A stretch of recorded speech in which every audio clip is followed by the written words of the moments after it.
观众朋友，大家好，欢迎收看5月7日公视台语台 AM 新闻，我是苏眉。咱做伙来关心今仔日的新闻重点。今日17801个本土重症第7个，包含一个也被盗贼婴仔，是国内上细汉的重症个案。民众小症要验 PCR， 造成急诊强要捧袂过，所以指挥中心宣布，若无症状，爱先验过快筛是阳性，才会当验 PCR。 今日6岁到11岁开始注疫苗，大部分的家长要咧抽毒，但市长表示，要互囡仔注倒一款牌子，随时会当改。新闻头家先赶紧来关心疫情的消息。今日加强增加17801个本土，新北市破6000例上界严重，重症增加14例，重症有7例，有3例重症的个案死亡，拢是有慢性病的老大人。 重症的病例当中，还有一个也被盗贼婴仔，是国内目前上界细汉的重症个案，目前也咧加护病房抢救。国内新冠本土疫情持续压悬，初日8日新增加17801例，已经连续5天超过1万例，嘛创下疫情以来高一天的新高。其中以新北市增加6584例占上济，过来是台北市3000多例，桃园市嘛有2000多例。 指挥官陈时中表示，疫情高峰期过一天的确诊人数，推估若是关价是20万例。我们大概用10万、15万、20万做低高中的低中高的一个推估，然后再设定一个特别的计划，以防它万一超出我们的这样的一个推估数。 另外嘛，新增加21例中重症的个案，当中有3个人死亡，是70岁至90多岁的岁人，拢有慢性病病史。特别注意的是，重症内底有一个20多岁的女性，无慢性病病史，有做过3档疫苗。确诊居家照护的期间，因为腹肚疼甲吐，病情恶化，目前是插管接呼吸器。另外有一个也被盗贼查某婴仔，有神经系统的症头，因为发烧去诊所互医生看，迄当阵无做体检，2天了后发现喘气有困难。 送病院了后，采检是阳性，目前有插管，而且用瑞德西韦治疗当中，这嘛是咱国上细汉重症的个案。年纪小的小朋友确实就是说，可能病情变化会比较快速，因为免疫系统都还不够成熟哈，所以在这个部分要特别的小心来注意。即嘛确诊人数愈来愈多，但是中头一届讲，若是国内第3档疫苗的注射率达到某一个程度，未来就算是确诊，嘛有可能唔免居家隔离，就跟欧美国家同款。这个事情是有可能的哈，在国外，在最后像美国，最后都是。 自己快筛也不用，如果你觉得想要去做 PCR， 你就去做；那不想做，你就在家里休息5天。那5天后你戴口罩就可以出门。也若有关咱国内口服抗病毒的药啊，指挥中心表示，辉瑞口服抗病毒的药啊，已经有使用669人分期啊。车3会阁配送去各地应变病院，车4会配送去各地药房，提供居家照护来使用。 到时毋但门诊甲急诊医师会当开药啊，居家照护的团队嘛会当远距离来开药啊，再阁请药师甲药啊送去患者因厝里。记者综合报道。因为即摆大部分的患者症头较轻，所以有袂少民众就烦恼讲，家己敢有去染到新冠肺炎，就走去急诊要验 PCR。为着搁较精准使用急诊的资源，指挥中心是宣布讲，若是无症状，就爱先验过快筛，确定是阳性的，才会当验 PCR。 也若是台北市嘛，甲大病院、住院的条件调互搁较严格，爱用着上诉病情较严重的患者才会当住院。另外，台北市宣布要补贴低收入户，大家人500块，互因买快筛试剂。病院急诊室外口排甲长路路，因全部拢在等做 PCR。这是台北卫湖3军总病院，同款的情形也出现伫高雄。日伫棒球场体检站等体检的车，也排甲因爱河的河东路边，为避免大量民众去病院急诊体检造成急诊塞车，指挥中心宣布无症状人快筛阳性才用做 PCR 检测，也希望各地方政府依照疫情状况增加社区体检站。 我们不要去浪费这些医疗资源。有些民众其实他到急诊来做筛检，其实并不是真的是说生病很不舒服，有可能是为了保险。尽量到各地方政府加设的社区筛检站来做筛检。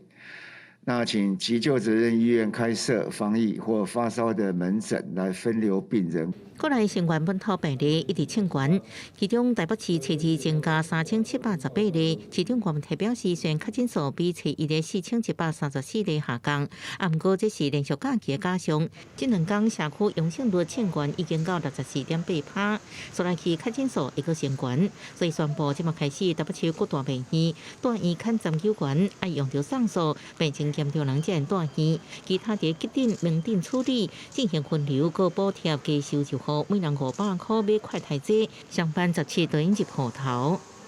因为我们一天的 PCR 是可以做到3万没有问题的。我还是要把我们台北市的 PCR 的量能保留来作为快筛阳。怀孕36周以后啦，平常就在洗肾了哈，或者有什么很多慢性病呢，稍微感冒就会心脏衰竭，就很脆弱的病人需要用到氧气的才可以住院。伊表示，目前台北市一天的 PCR 量能已经做到3万多，不过爱保留好快台阳性品种。除了台北市连续7大体检站以外，初二个加入站总，伫院外建设急门诊、也动员医学中心等建立处理快台阳性的地点，会想办法好早起下晡按时量体检。另外，台北农产运输公司疫情继续扩大，已经有223人确诊，其中伫第一果菜批发市场确诊人数已经有198人。农委会宣布，车早透早开始快台阴性检一场拍卖，下次1礼拜才袂互确诊者增加，影响交易。记者综合报道。新北市今日增加6584例，是全台湾上界严重的，隔离的人数已经破4万人。所以上北的市长拢呼吁中央，要赶紧改做快筛阳性，就算是确诊。若无民众咧等 PCR 结果这段时间，若是搁死过去，疫情就会愈来愈严重。不过指挥官陈时中是表示，目前也无考虑要改。对，分流条线，对。因为确诊人数一直加悬，新北市长侯友宜视察校园居家照护关怀方案，初二新北市新增加6584例，居家照护有满2万人，居家隔离列管的人数搁一改超过4万人。真明显，居家隔离的人数无因为3+4的制度来降低，医疗量能的负担真重。居家隔离转型，也有快筛阳性看作是确诊的这条路是一定爱行，以后有中央都爱来面对。这个是势在一定要走的路。也请中央跟快筛阳性还可以做 PCR 的方向，同样的去面对新北市的情形。侯友宜嘛讲到新北市民怨叹买无快筛试剂，希望中央会当考虑新北的疫情真严重，会当增加快筛试剂配送的量。即马双北拢呼吁快筛阳性取代 PCR。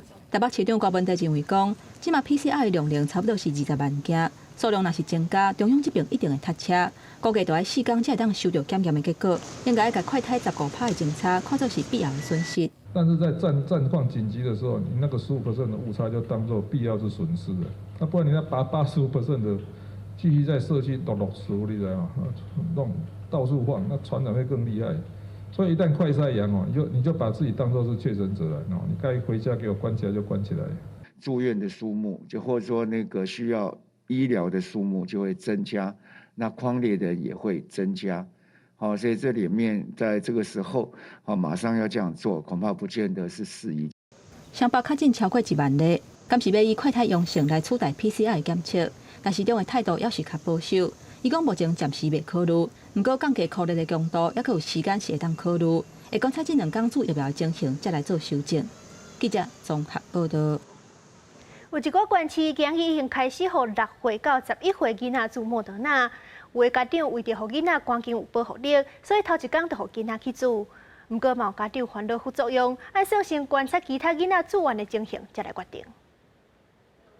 大树的小边、阁小学生囡仔，大家照顺序来注莫德纳疫苗。现场医护人员先简单卫教，希望囡仔注射莫伤过紧张。注疫苗的过程真顺利，不过小边阁小，全校有53个学生，敢若有22个家长同意，予囡仔来注1半剂量的莫德纳疫苗。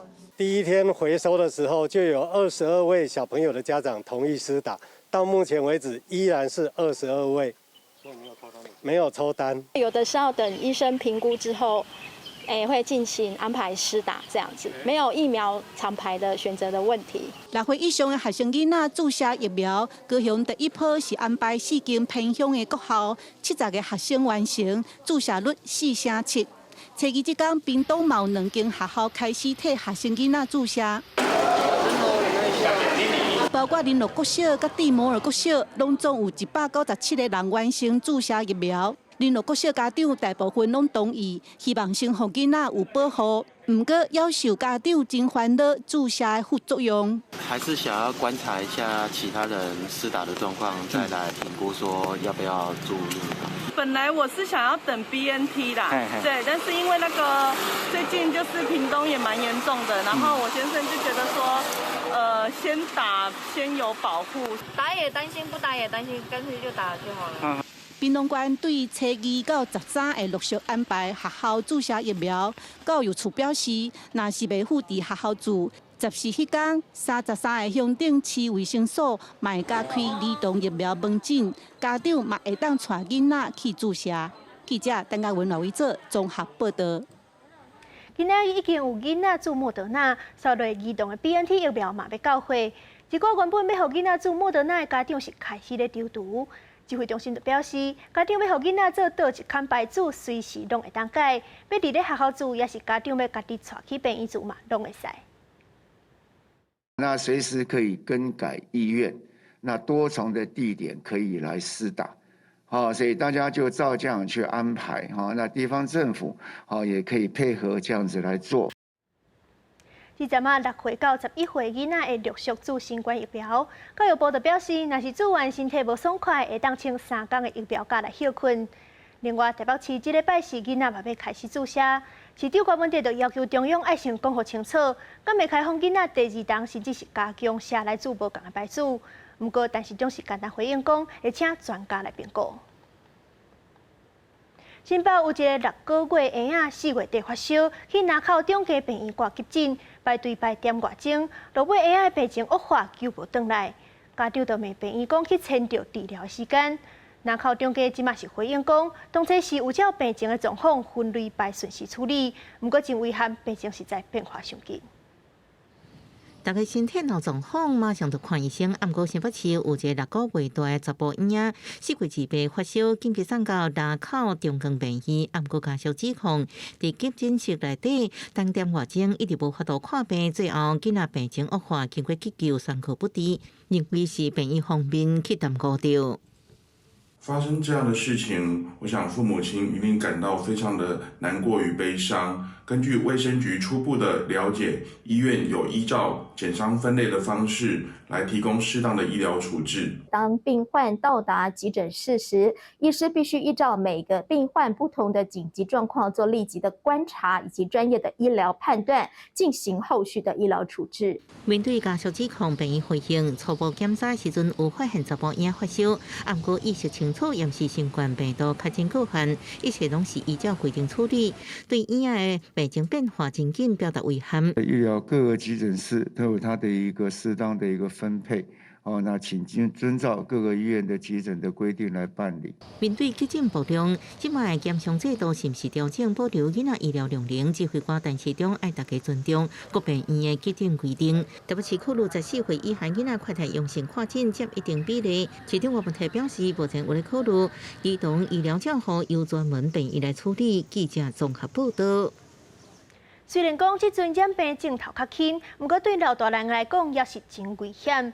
即阵伫咧家人甲桃园所拢有长照机构发生群组感染，家人一间老人安养中心已经有12个人确诊，有1个人死亡。也若是桃园的2间长照中心，因为疫情小话29个人染病。一直伫加强消毒，因为过人初2佫新增加874个确诊案例，而且疫情佫拖入去长期照护机构。过人一间私立老人养护中心爆发互相相互感染，即阵总计已经有13人确诊。其中一个长期在床的60多岁男性，伫检查阳性了后，一直到隔天下晡才做 PCR。不过这个老人已经过身啦 ，PCR 采检是阳性。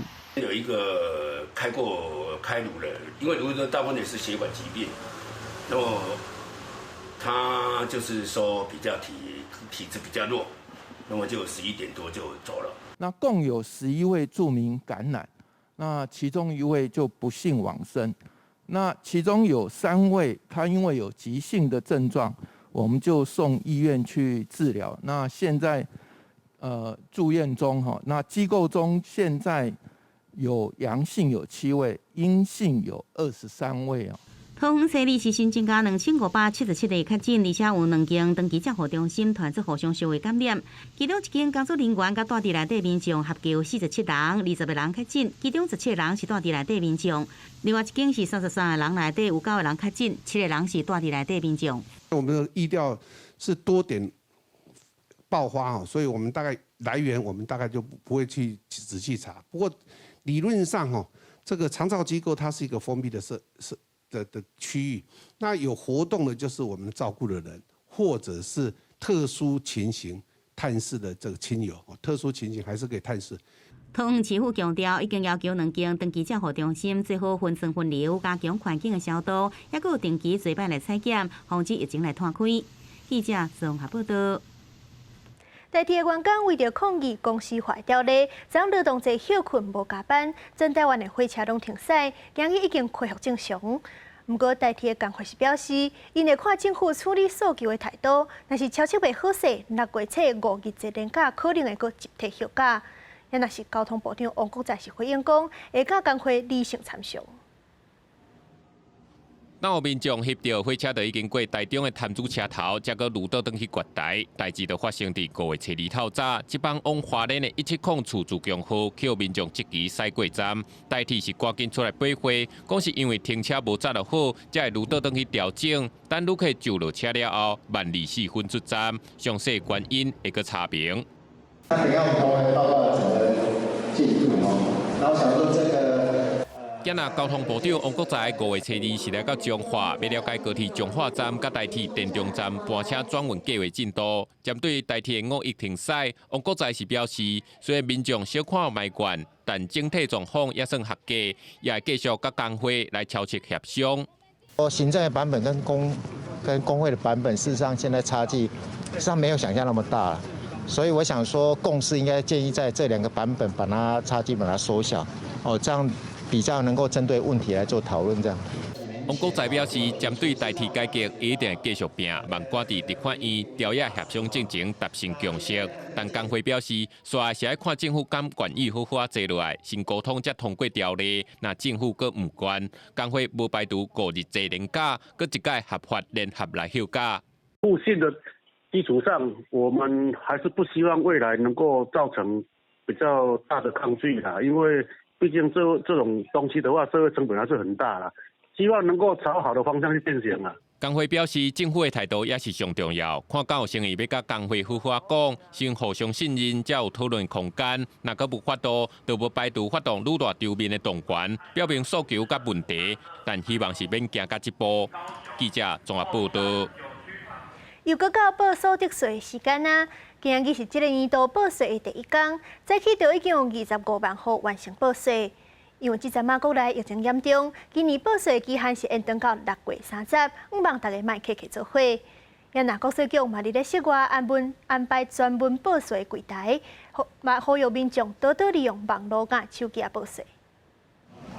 摕一沓厚嘟嘟的文件资料，伫座位区咧等叫号，就算外口落小可的沙沙雨，台北国税局透早要是来真侪要报税的民众。那年纪也大，网络的话比较慢，我就直接过来的话更快。我家就住附近而已，所以说差不多也就这个时间起床，然后就过来。因为疫情严重，确诊的人数增加，国税局伊采用轮流来报税。尽量伫咧外口用临柜来报税，毋是伫咧室内。不过伫咧外口的这个柜台减真济，有的民众一个等就是40分钟，佫还袂轮到。我电脑坏了，所以我没办法用，所以不得已跑来。而且我发现他们都速度很慢。我以为8点半不会那么多人，结果排队算前面是4号。可是他这个现在只到2号，我应该40分钟有了。财政部长苏建荣，伊透早就去台北国税局来看，根据统计，一直到初2的早起，已经有25万户完成报税，其中手机啊报税占40%，佫有3.8%是使用自然人来凭证，其他的民众是使用健保卡来报税。事实上，为着要提升手机啊报税的利便性，伫个今年的手机啊报税2.0的新榜顶悬有编修功能，民众会当直接伫个手机顶悬来做所得税扣除额，啊，佮有抚养亲属的资料做编辑，安尼增加支付的功能，来鼓励民众会当加来利用。往年在5月1号啊，这个因为劳动节放假，民众都抢着在第一天来申报了啊，所以会造成这样一个情况。在网络申报也好，手机申报也好，都已经提供非常便利的服务了哈。所以如果你的所得资料非常简单，那也没有修改这个所谓的抚养亲属或是所得资料的话，你扣除的资料也非常简单。那我是鼓励用手机报税，因为疫情紧张。财政部嘛延长所得税的报税期限，对原本的5月31日，规个延到6月30。估计综合所得税有653万户的个人申报，营业税有99万户的企业申报，车拢会当来适用。记者综合报道。上新的劳动基金绩效整体也是了568亿外，收益减1.14%。不过，若是甲2月了1500外亿比起来，3月投资绩效是有淡薄仔加悬。不过，劳动基金当中，劳退基金、劳保基金是两项拢了钱，新制劳退基金了上介济了388亿外。但第一季整体上还是一个负的收益，今年大概是属于先苦后甘。不过，劳动基金顶半年表现恐惊无甲若好，1月至月了钱扩大到1516.9亿，按过3月总算回正948亿，扣除了钱，1月到3月劳动基金规模有5兆3291亿，预元亏损568.7亿，收益率是负1.14%，内含6大基金有3大基金有完了钱，其中佫以新制劳退基金亏损388.8亿上济。旧制劳退基金损失98.8亿，劳保基金也损失96.1亿。新制劳退基金它其实是个人账户，没有所谓的破产问题，平均不管5年10年都有5% 以上。劳动基金运用局强调，目前了钱情形主要受国际因素影响，包含俄乌战争、美国胜利式等利空冲击。新旧制劳退基金经10大持股发现，投资占比差不多拢同地伫台积电，分别是15.73%、加31.5%。最近台积电加入外资调节对象，那台积电估计下收劳动基金的成效恐惊无甲好看。的委外单位其实是每一个月都在做沟通，最尊重经理人的一个全权的一个代操。台积电股价这个从高档拉回超过2成的空间，国际政局的动荡导致拉回，反而是很好的投资机会啊。劳动部公布上新无薪假统计有2355间企业，影响人数超过1.4万人，比顶一期增加407人。无薪假人数上济产业也是旅行社，有8677人，佫增加272人。第二是运输甲仓储业1501人，制造业1259人。住宿餐饮或者是这个批发零售大概都40-50人，没有明显的增加的一个状况。劳动部表示，目前无薪假人数控制伫1万外人，甲去年8月上悬的时阵5.8万人比起来，人数较等幅。劳退基金无论是趁钱或者是了钱，爱等到劳工申請退休才结算。若烦恼未来退休金无够，新制劳退应家己提拨6%，加上头家提拨6%，每个月上悬应提拨12%。记者综合报道。继续来关心洛西亚甲乌克兰的情形。洛西亚即阵主要咧轰炸，想要拆起来城市，就是南部的马里坡。目前也有10万外的乌克兰人伫咧马里坡进无步、退无路。经过联合国甲双方政府协调，有100外的荷兰位伫咧亚速钢铁厂的百姓成功撤走。另外，美国的国务卿甲国防部长拄结束访问乌克兰行程。即阵众议院议长佩洛西嘛率团到基辅，表明现阶段会先协助乌克兰摕到胜利。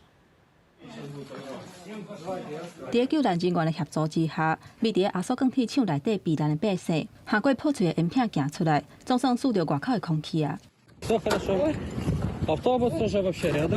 罗西亚军方连续几啊天轰炸乌克兰南部的港口城市马里坡，到当也有10万人留伫厝里，这内底还佫包括1000外的百姓，避伫亚速钢铁厂内底，由用年苏联打造的地下堡垒。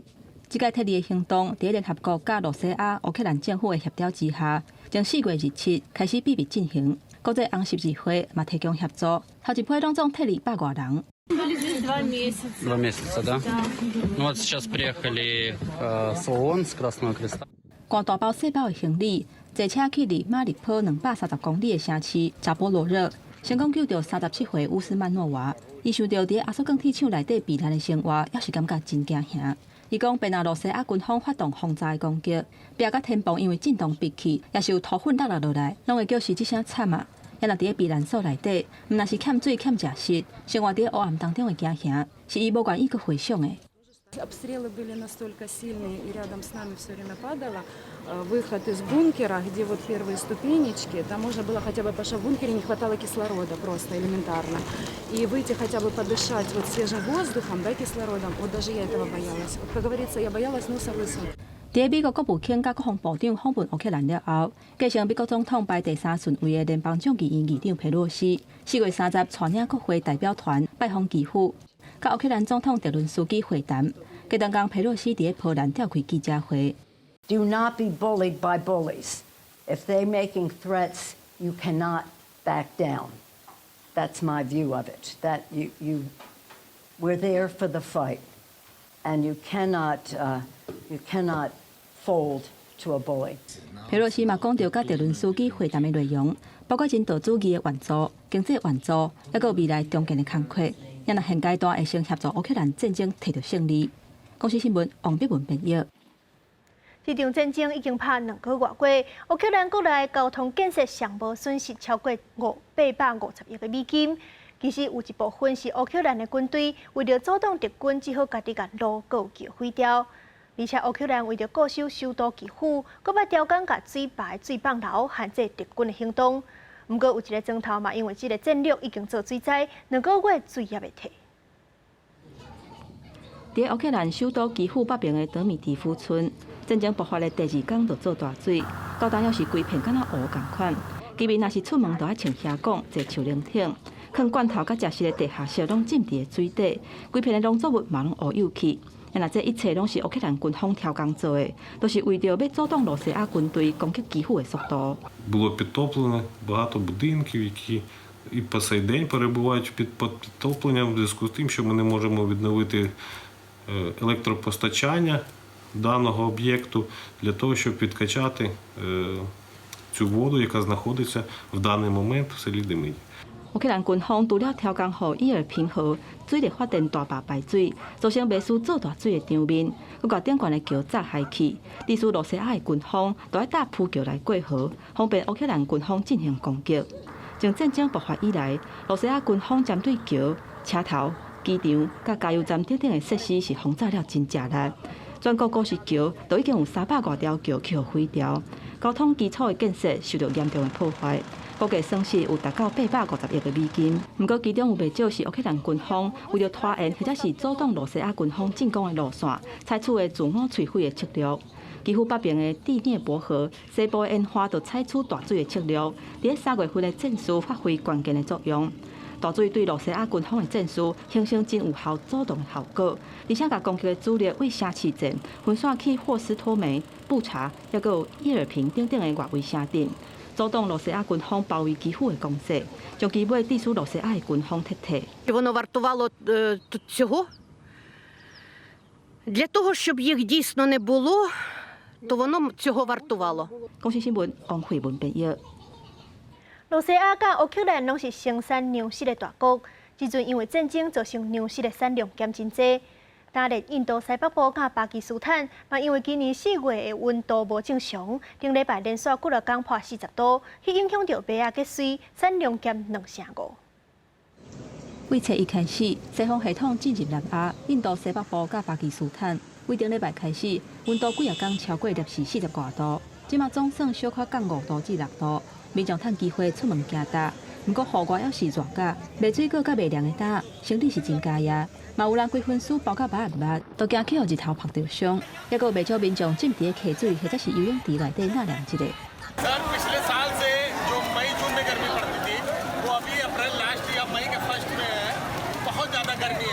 ਬਹੁਤ ਬੁਰਾ ਹਾਲ ਹੈ ਜੀ ਬਹੁਤ ਗਰਮੀ ਬਹੁਤ ਜ਼ਿਆਦਾ ਪੈ ਰਹੀ ਆ ਉਧਰੋਂ ਤੁਹਾਨੂੰ ਪਤਾ ਲਾਈਟ ਬਹੁਤ ਤੰਗ ਕਰਦੀ ਆ ਮਤਲਬ ਲਾਈਟ ਸਾਰਾ ਦਿਨ ਨਹੀਂ ਆ ਰਹੀ ਬਹੁਤ ਜ਼ਿਆਦਾ ਕੱਟ ਲੱਗ ਰਹੇ ਆ ਉਹਦੇ ਕਰਕੇ ਗਰਮੀ ਦੀ ਰਾਹਤ ਪਾਉਣ ਵਾਸਤੇ ਅਸੀਂ ਇੱਥੇ ਆਏ ਆ ਜੀ印度每一年4月份至6月份是因的热人，爱等到7月份进入雨季，才袂遐尔热。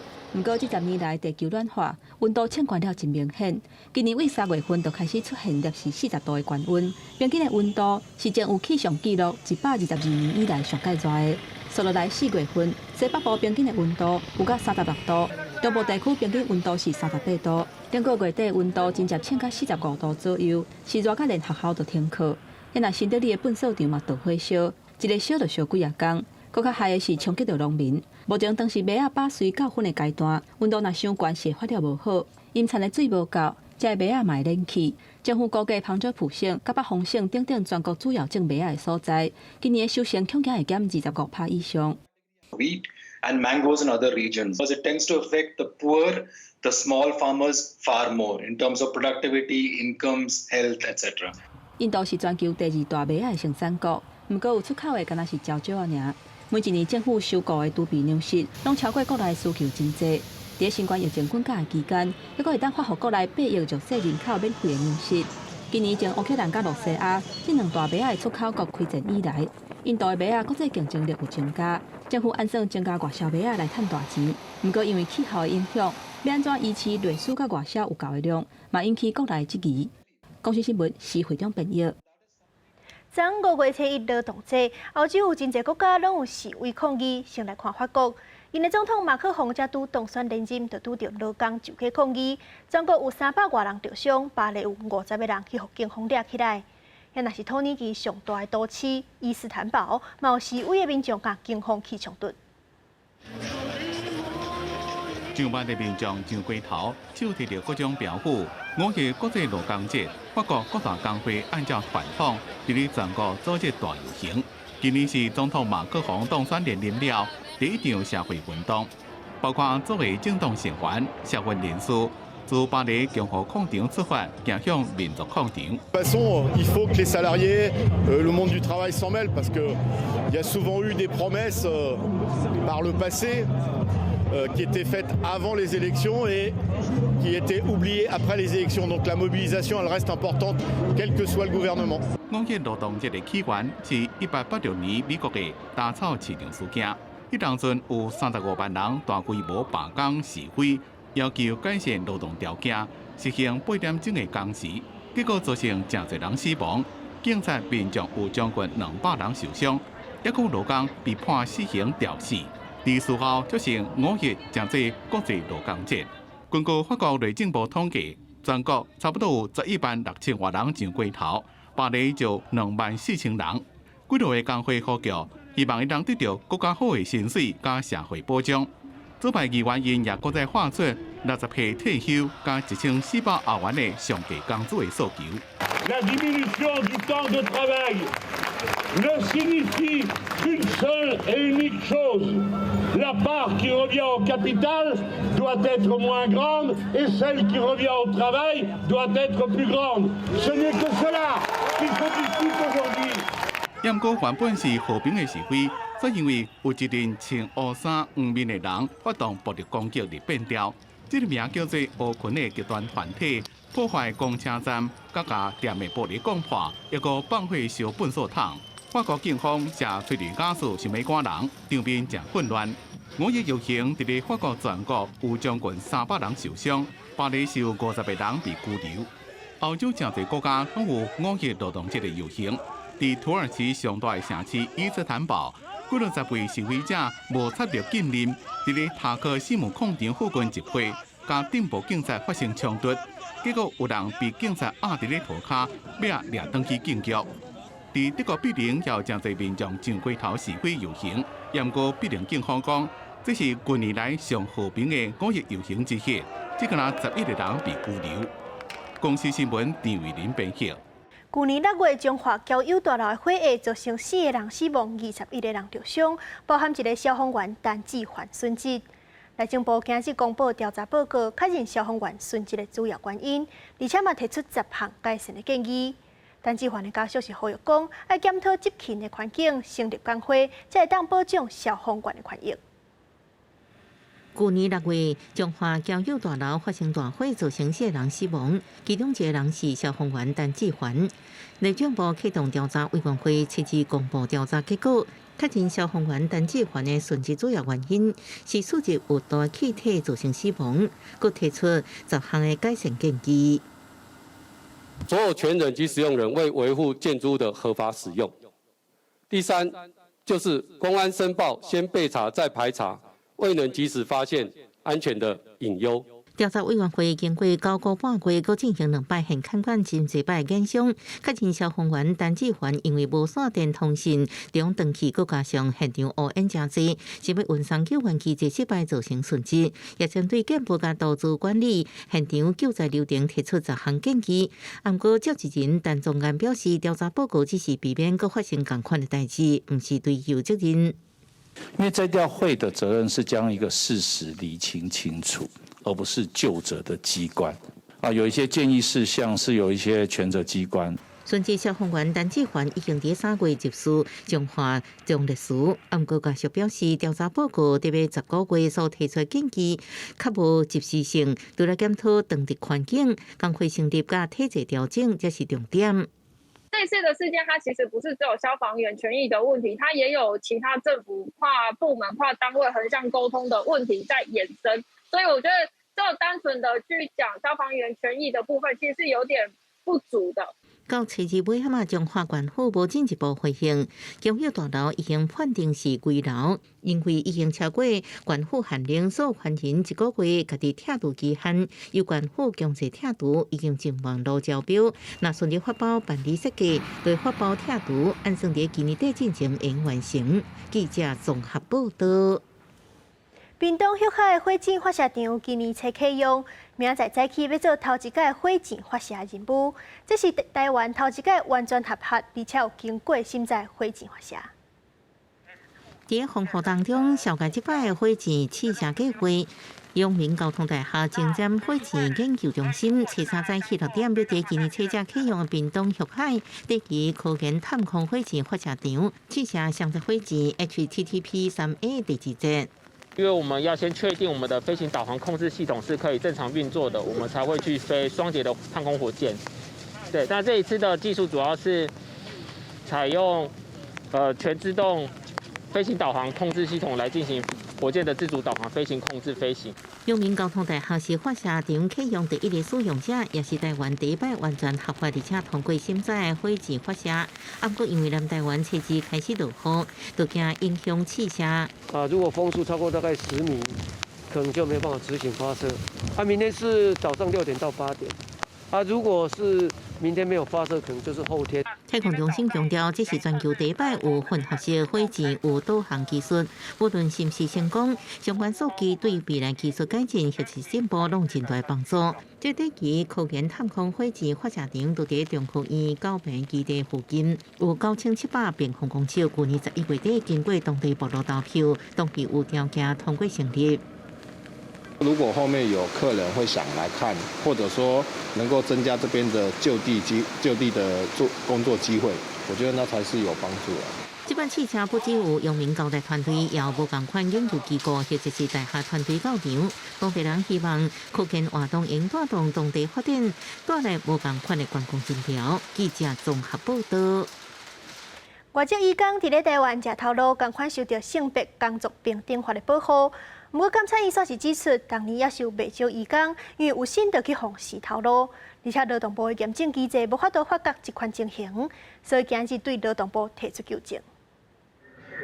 台湾当朝外口大量外籍移工才通顺利运作，因伫台湾嘛受到性别工作平等法保障。不过，监察院初2对劳动部提出纠正，讲调查发现，也是有侪移工因为有心，雇主甲中人就要求结束聘雇，甚至有移工。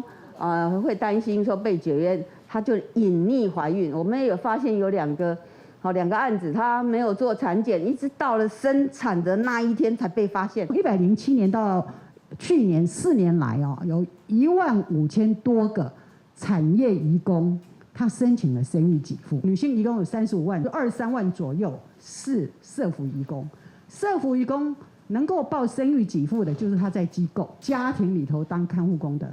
他没有生育给付，社福的移工这4年来才报了360几个人。你在看到这份报告的时候，我们有非常大的一个黑数，它是没有办法被统计。监察院表示，劳动部有针对移工解约的检证机制，不过2020到2021年的检证机制统计，说无移工因为有心去互雇主不当结束契约，但是监察院调查指出，伫迄2档有5000多的移工因为有心结束契约登去母国，这期劳动部无都掌握检证机制的成效。程序的设计上是能够让这个移工单独跟这个地方政府的人员去做验证跟争议的一个吐露，我们会更去加强努力，让这个移工能够知道这就是他的权利。也许我虽然给了他这个环境，在来这个环境之前，他已经有听了雇主或者是中介对他说了什么。劳动部表示，会加强对外籍移工宣传因的权利，互移工伫验证的时，会使讲出完整的状况。不过，针对安怎掌握验证机制的成效，并无提出详细说明。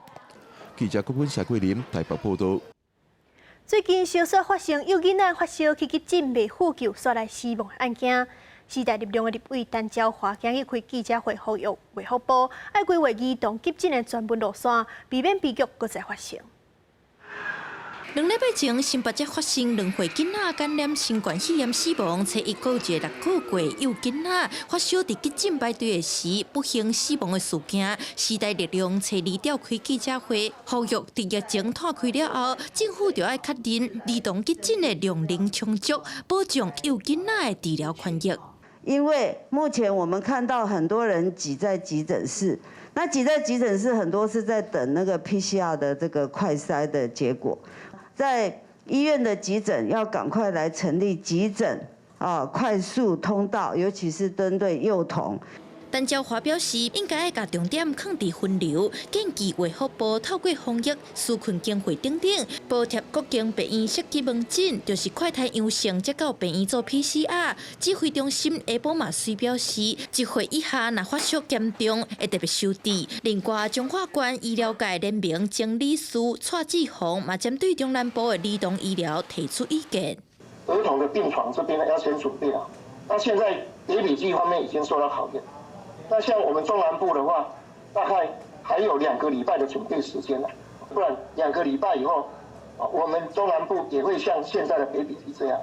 蔡志宏嘛建议，应该互要注射疫苗的囡仔拢通注着，对降低重症甲死亡会有帮助。60个岁以上第3档的注射率要赶紧提悬到90%。另外，新冠肺炎的药啊，应该要准备140万份至300万份，互轻症甲高风险的病人，增加民众参病毒共存的安全感。记者陈亚文小凯台北采访报道。 第24届听障奥运伫咧巴西起鼓，咱的代表团是由世界排名第4的听障网球选手林嘉文做奖旗官。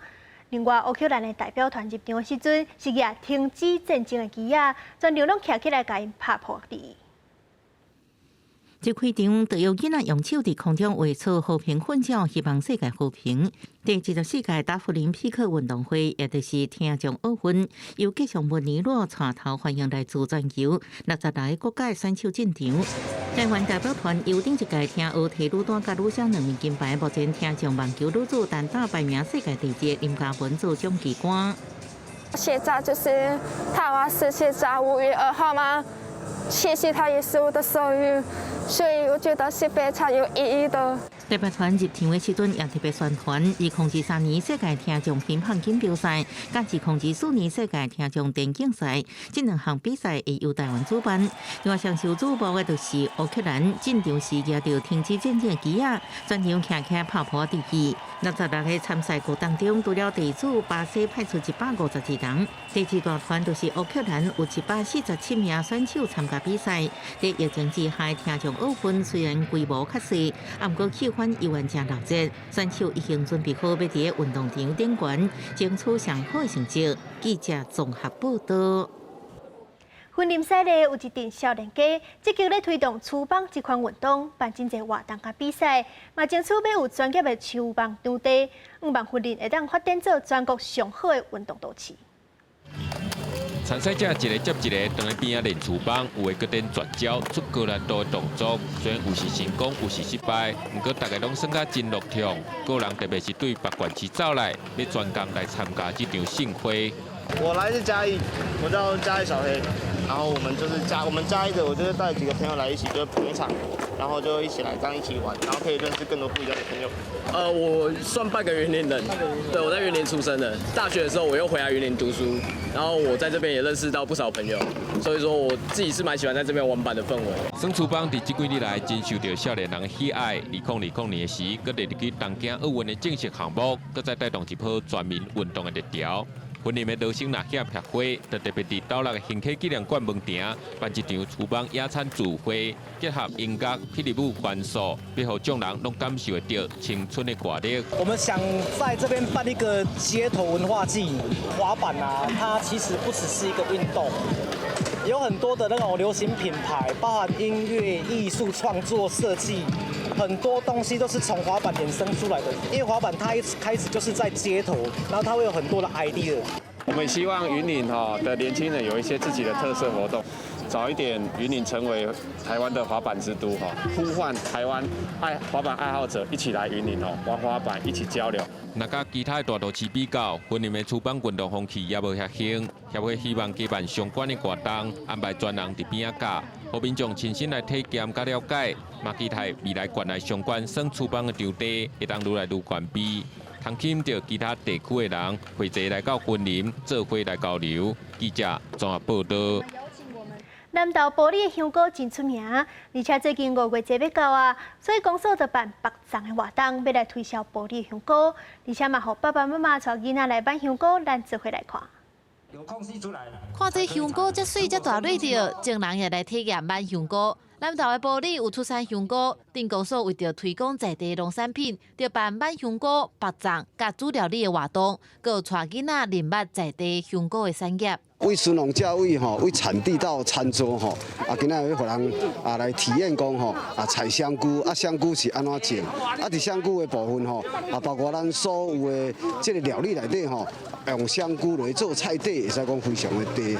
香菇时常互掺伫菜色内底做菜底，佮有5月节食的粽，火锅内底的料拢有香菇来加味。活动的现场也有展示侪款用香菇做的料理，而且摕来种香菇的土甲茶，也会使继续制作培养土。我们这样子太空包的这个废弃物，我们可以培养发酵之后做我们的培养土哦。所以我给大家讲，农业从土地到餐桌，我们都会循环再使用。这个过程都是嘛，咱爸爸妈妈会使带囡仔来采香菇。另外，镇公所也要办食农教育的活动，让囡仔家己买香菇，知影香菇对落土到收成的过程，也教育因爱更较珍惜食物。记者综合报道。对台湾儿童早期疗育有真大贡献的美国神父甘惠中，伊伫咧台湾50多冬，后来嘛成功摕到台湾的身份证，成做台湾人。神父伫咧2020年时阵已经过身，即阵台南市政府专工伫伊创办的早疗教育中心挂牌，来纪念伊一世人为着特殊教育付出的心血。2017年，为当当时的行政院长林全的手里接过中华民国的身份证，来台服务超过半世纪，资深推动儿童早期治疗的甘惠中神父。成做国籍法修正通过了后，头一个保留原国籍、成功规划摕到中华民国籍的人。他对我们台湾的贡献是有目共睹。从高雄他建立的乐人服务中心之后，来到台南，一直都为我们的弱势团体服务，真的是让人敬佩。甘惠中神父自1963年派来到台湾，协助中南部的发展。因为伊有一个当时种的小妹，所以也带头发展台湾的儿童早期治疗。对瑞福益智中心到中华民国启智协会，佮有德兰启智中心甲碧利行文教基金会，甘惠中神父对台湾的特殊教育甲医疗的贡献，互伊摕到早疗总理奖、医疗奉献奖等等的奖项。每一个里程碑都是甘神父辛苦打造、从事早疗教育，为社会上最弱势、最不起眼、最没有被重视、最没有被看到的孩子，付出了爱心。2020年，甘惠中神父过身，总统蔡英文亲身伫咧对书会颁发保养令，即马台南市也伫咧碧里型早疗融合教育中心挂牌纪念这位历史名人的奉献，也希望将甘会长身负的精神流传落去，继续推动台湾的特殊教育。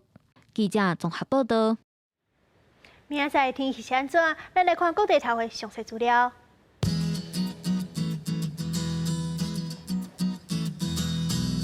北部地区15度到25度。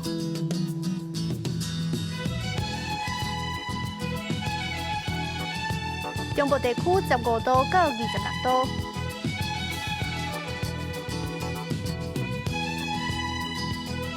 南部地区16度到27度，东部地区16度到24度，外岛地区17度到26度。